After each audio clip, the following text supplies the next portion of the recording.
Well, members of the January 6th committee say explosive new information will be revealed during public hearings starting tomorrow. Chief Election and Campaign Correspondent Robert Costa is joining me now to discuss. So, Robert, this is the first in a series of public hearings. What are they hoping to accomplish? And they're starting things off with essentially sort of a primetime special. They are starting this off with a primetime special. They had public hearings about a year ago, so this is the next phase of the investigation. And the goal here, based in my conversations with several committee members, is twofold.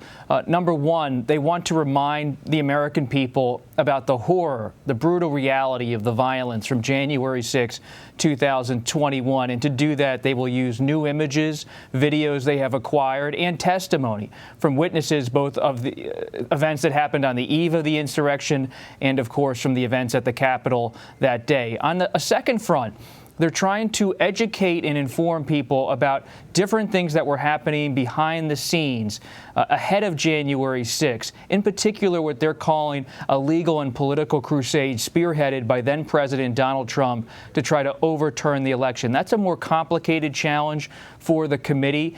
This long past the attack itself. Will people still be paying attention? The committee hopes people will sit up and listen to what it has to say about what Trump did working with lawyers and his aides to try to block the certification of Joe Biden's election. Yeah, well, we know they're consulting with a former TV executive, I presume, to make their argument TV ready.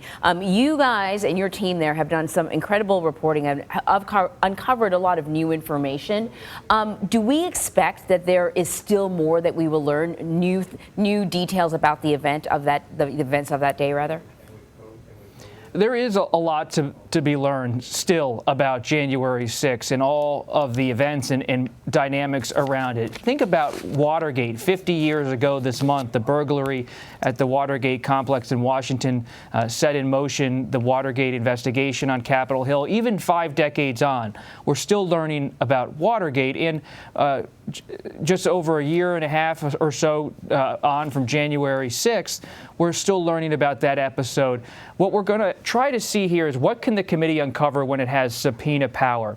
You mentioned reporting. CBS News and other outlets have been reporting doggedly on this front for a long time, but we don't have subpoena power. What we have is a notepad, a camera, a pen.